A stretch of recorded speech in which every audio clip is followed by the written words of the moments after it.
Thank you for inviting me. It is a pleasure to share this panel discussion with people I hold very dear during this roundtable. To begin with, I would like to apologize for my very broken Catalan.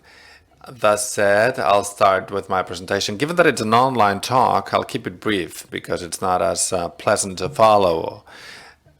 I've also been invited to participate because I compare how institutions are working on digital rights, because I am, and I have I'm a member of the advisory committees of both the Digital Rights and Responsibilities Charter of the Catalan government and of the Spanish government, and I can also point out how this topic is being tackled. At Xnet, our organization, we started speaking about digital rights in 2008 when no one cared. And I'm not speaking about the political institutional approach, but rather social movements did not even think about this. This digital rights agenda meant people who knew how to fix your router, but not those of us who were putting forward an important portion of these policies that had to be encompassed in transformation agendas. I cannot speak of all those rights.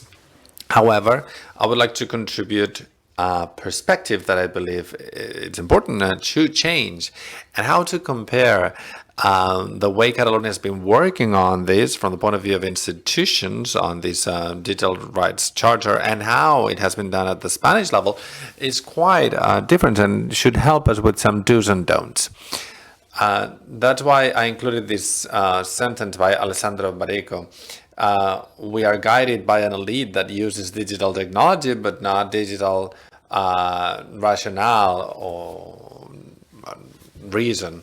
In Catalonia, this idea of digital rights as part of the charter was done in a very digital fashion, so in a distributed fashion with a distributed leadership. It's not horizontal, not vertical, but rather applying a dynamic that is inherent to the internet.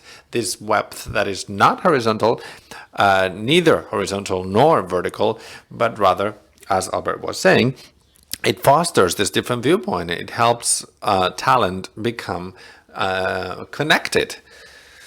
So this digital rights charter, if we take both as examples, obviously they're not saying anything new here, because we're trying to digitize, as another colleague saying, Artur Serra, an advisor to the charter itself. The bulk of this is based on working on traditional fundamental rights and responsibilities and digitize them, to apply them to the digital arena. Some of them are digital natives, but also implementing a mindset that is particular to the digital world.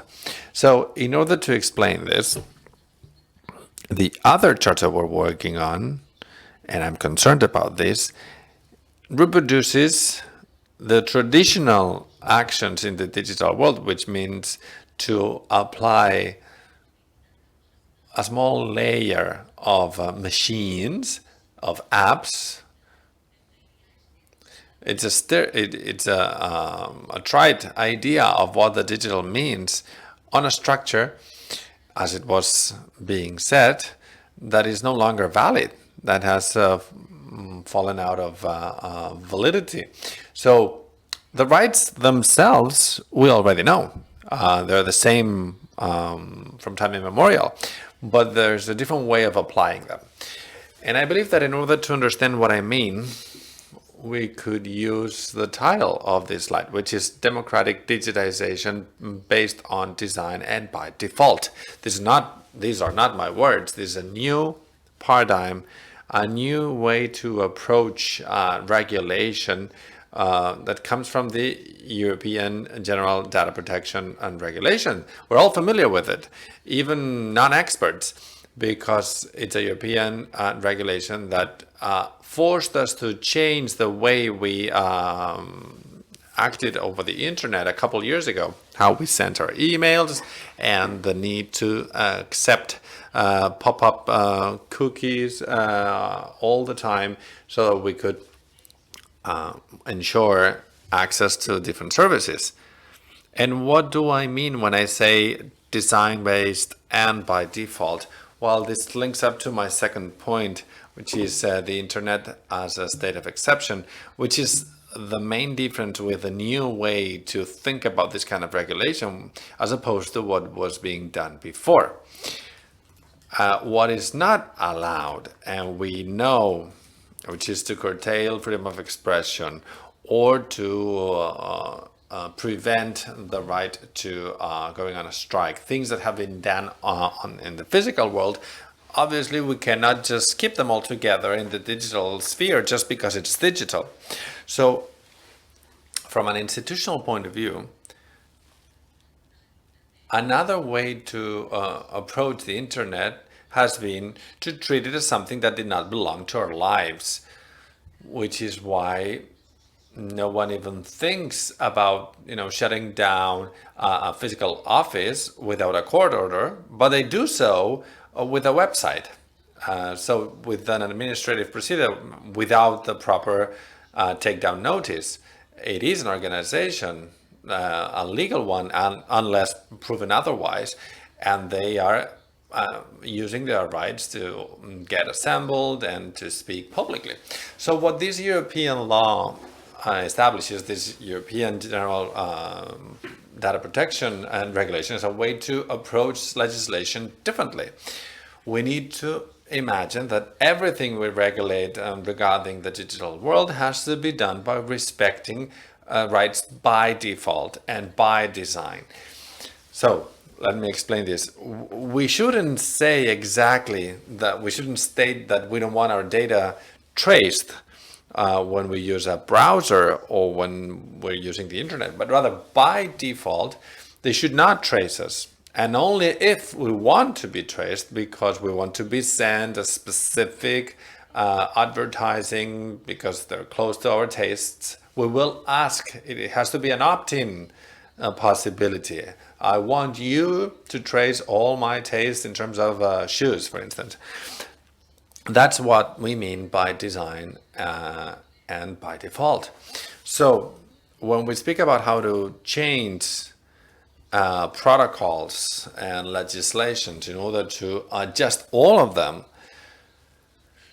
to the current reality that the digital world is bringing with, we need to understand this from the point of view of human rights and how they're respected in this field by design and by default. So I would like this to be respected in the digital sphere, but as you can see, we can also apply this to the non-digital world. It would be best for rights to be respected by design and by default.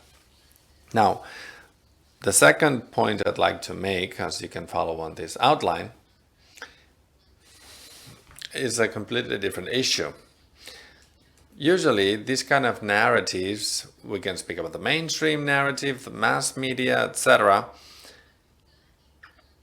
They move between technophobia, which is quite prevalent, to the dangers of the internet. And that's where they're situated, as well as technological solutions. So it's either a danger or the solution for everything else.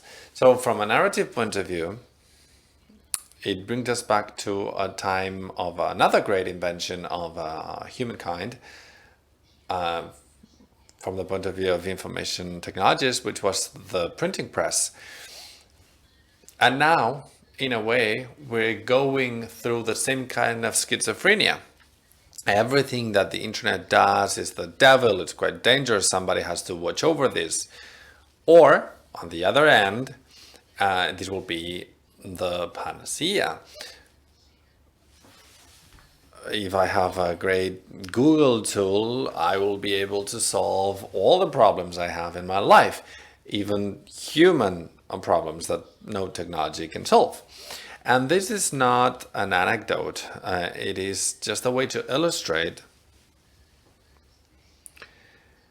how institutions deal with the digital sphere, which is particularly dangerous. We at Xnet are working on this. And we can see this even in the Catalan government. There's a big difference. We are working with digitization of schools because a group of parents became really concerned because the alternative to digitize the way their children studied was either Google either signed an authorization or nothing. There was no other way. By granting permission, you don't have any other alternative, so it's defective in itself, and it's quite a responsibility. There are other alternatives out there. However, if we believe that solutions are not political, they're not a kind of design that we should all as a society agree upon and to decide how we want to become more digital, obviously there are companies that, lawfully so, occupy those spaces that we are relinquishing in terms of digitization. So they're not the ultimate solution, but rather to have a design that's a mixture between thinking about technology to solve our issues, but with a digital mind. And I insist again, it has to be distributed in a collaborative fashion among different leadership, talent-based leadership nodes. I'm talking about institutional talent, civil society, companies. We are on the internet as a distributed network, and that provides us with a model. It's a distributed collaboration model with a leadership that is based on talent. And I'll finish with my last item here on the outline. I speak about the benefits of de-intermediation. What I mean by this is that we need to benefit from that internet structure. The internet is offering us a governance model that we need to know how to apply. Some institutions are already implementing it. At the international level, it's called Multi-Stakeholderism, meaning we will always have multiple stakeholders trying to coordinate their actions, which is a virtuous circle among the different stakeholders that I mentioned. And this is something that the internet allows us to do because in the past, for instance, we couldn't, all of us attend a parliamentary plenary session, for instance, whereas now we can. The intermediation of political parties and the institutions was necessary because we could not all be present in our parliament, and now we can, which is a positive thing in terms of ensuring transparency, democracy, but also to improve the engagement of our citizens, their responsibility as civil society. We should not only obey, we should also get engaged. And this is just one example, but we can find similar examples in terms of information and so on and so forth. So the internet provides us with the possibility that we had been requesting for a very long time, which was to be able to work in a de-intermediated fashion. With no mediation, there's no monopoly of just a handful of mediators, but there's a cooperation amongst different stakeholders. And it's the responsibility of civil society, just now that we speak about rights and responsibilities, but also of the institutions to benefit from this collaboration for a better, renewed governance models, where we have rights and responsibilities by design and by default. Thank you.